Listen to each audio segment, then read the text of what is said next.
Udah mulai bosan ya mas? Mas panjang nih mas. Nah ini contohnya memanfaatkan peluang online. Beliau ini adalah online strategis marketing dari Virus Communication. Semuanya online, semua ini dapat project-projectnya. Jadi kalau tadi kita ini kan topiknya sudah sampai di mana industri kreatif. Kalau kita lihat sudah banyak sebenarnya hal-hal yang sudah dilakukan pemerintah, mulai dari Surat Indonesia, Indonesia East, Inaita yang baru-baru saja selesai pemenangnya siapa dapat diketahui di situsnya mereka, lalu PPKI yang rutin, Virus K dan lain-lain. Nah di daerah sendiri juga memang hanya daerah ini yang sangat dominan ya, Jogja, Solo, Denpasar, Batam, Jakarta, Bandung. Ini lagi sebenarnya, makanya kita sosialisasi ke beberapa tempat, mudah-mudahan daerah mulai mengembangkan industri kreatifnya. Tapi yang saya senang dari beberapa daerah yang kita sosialisasikan, rata-rata sudah mulai menyadari pentingnya public space dan public place. Jadi rata-rata di Jabodetabek sudah ada yang pada hari-hari tertentu dia tutup jalan untuk rekreasi, untuk berjalan, untuk aksi-aksi kreatif gitu. Jadi itu sangat penting dalam rangka pengembangan ekonomi kreatif. Kegiatan-kegiatannya juga sudah banyak, tapi kembali kota-kotanya ya itu lagi. Bandung, Jakarta, Solo, Jogja, Bali, Lampung, dan Palembang. Di online pun komunitasnya sudah sangat besar. Kalau kita lihat Fashion Daily ini sudah 23.000 pengunjung per hari. Ini masih statistik 2009 ya. Kalau mailing listnya layanan piranti lunak sudah mencapai member 17.767. Jadi memang industri kreatif kita sudah merupakan suatu industri yang maju, dan industri kreatif mungkin sudah menjadi kata yang baku ya bagi teman-teman atau pemuda di Indonesia. Nah itu dia, kalau bertanya sudah sampai di mana pengembangan ekonomi kreatif. Lalu bagaimana mengembangkan ekonomi kreatif itu, kita akan lihat dari dua versi, dari pemerintah secara umum dan dari Kementerian Perdagangan secara khusus. Pemerintah sendiri sudah menyusun suatu cetak biru ya namanya, cetak biru yang sudah dituangkan dalam Impres nomor 6 tahun 2009. Intinya sih mengembangkan 6 hal ini: people sebagai landasannya, industri sebagai pilarnya, teknologi, resources, institution, dan pembiayaan. Nah, dari sepanjang upaya-upaya pengembangan yang sudah kita lakukan, ini mohon maaf Pak Moderator saya gelangi apa ya.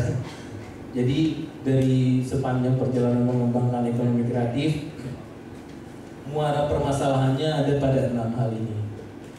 Kalau kita lihat, yang pertama adalah pembiayaan, yang kedua kuantitas dan kualitas sumber daya insaninya, lalu yang ketiga iklim kondusif untuk memulai dan menjalankan usaha, lalu penghargaan atau apresiasi, lalu teknologi informasi, lalu ketersediaan bahan baku. Kalau pembiayaan sudah masalah klasik ya, jadi memang sampai saat ini di Indonesia belum bisa kita bawa desain kita, bawa karya arsitektur kita, bawa musik kita, bawa ke bank, pinjam uang jadi agunan, belum bisa ya saat ini. Tapi ya itulah bedanya. Kalau di Amerika mereka sudah mulai bisa tuh, ide itu sudah bisa jadi agunan. Jadi baik pembiayanya sudah sangat begitu percaya kepada pelaku-pelaku kreatifnya, mereka mau ngasih pinjam. Katakanlah kepada 100 peminjam mungkin, mereka mungkin akan sadar bahwa 99-nya bisa jadi gagal. Satunya menjadi Google, satunya menjadi Microsoft. Jadi pantas pinjam, walaupun cuma 9 gagal, satunya sangat pantas untuk dibiayai. Jadi hal itu sudah terjadi di Amerika. Dan baiknya kalau kita lihat ya, Kementerian Perdagangan kan sudah mulai mengumpulkan orang-orang yang sukses nih di industri kreatif. Kalau mau lihat siapa orang-orangnya, bisa lihat di portal kita. Nah, satu pun dari antara mereka umumnya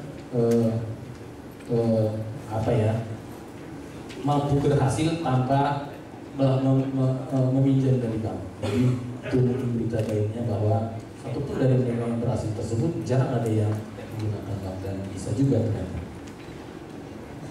Lalu kemudian kuantitas dan kualitas, kalau ini jelas ya. Sekolah animasi mungkin sulit dicari, sekolah film yang khusus mungkin hanya di IKJ. Tapi mungkin pemerintah sudah sangat menyadari hal ini, dan perbaikannya sudah saya lihat sudah ada ya. Salah satunya institut seni di Makassar sudah berdiri yang baru.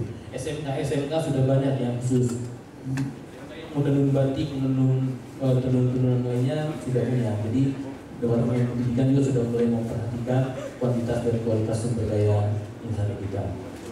Dan yang ketiga permasalahannya memang adalah iklim kondusif untuk memulai dan menjalankan usaha.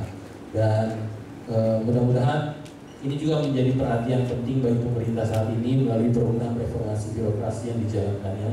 Dan memang mereka pemerintah berusaha untuk lebih mudah lah, semuanya bisa dilaksanakan secara online. Sudah pemikiran ke arah itu sudah ada. Jadi mudah-mudahan ke depan iklim kondusif ini semakin baik. Lalu permasalahan keempat biasanya yang kita temukan dari seluruh subsektor itu adalah penghargaan dan apresiasi. Ini ada dua hal ini. Pertama, penghargaan masyarakat kepada karya kreatif. Yang kedua, ajang-ajang kompetisi yang mengapresiasi si insan kreatif. Jadi penghargaan masyarakat terhadap karya kreatif itu secara umum memang membaik belakangan ini, tapi tetap masih kurang. Jadi sekali waktu Mas siapa namanya, Ahmad Juara, bekas ketua Ikatan Arsitek, dia pernah dapat pekerjaan bikin bangunan perumahan, lalu dia tawarkan proposalnya untuk mendesain perumahannya. Si kontraktornya bilang, kenapa angkanya semahal ini, kan Anda hanya menggambar. Nah itu jadi karya arsitek yang seperti itu hanya dinilai gambar biasa bagi si kontraktor. Jadi hal-hal seperti itu memang masih terjadi di kita. Dan saat ini memang sudah menjadi perhatian pemerintah juga, sedang dipikirkan bagaimana agar kurikulum di pendidikan itu enggak saja sekedar berbasis kompetensi ya, kalau bisa mulai berkembang menjadi kurikulum yang berbasis kreativitas. Jadi itu yang masalah pertama dalam hal ini. Lalu yang keduanya dalam hal apresiasi, isunya adalah kompetisi, dan ini semakin baik saya lihat belakangan ini. Kompetisi sudah semakin banyak, dan saya anjurkan teman-teman untuk tidak ragu-ragu ikut berkompetisi. Karena beberapa teman-teman yang berhasil itu biasanya rajin ikut kompetisi. Beliau ini mungkin rajin kompetisi juga ya Mas ya. Wahyu Aditya, Jiri Aurung, rata-rata mereka besar dari kompetisi. Kemudian percepatan tumbuhnya teknologi informasi. Jadi ini isunya yang sering dikeluhkan memang adalah satu, mahalnya bandwidth, dua, lambatnya bandwidthnya. Ini juga masih dalam proses perbaikan saat ini. Mudah-mudahan palaparing yang direncanakan si Kominfo bisa segera terwujud.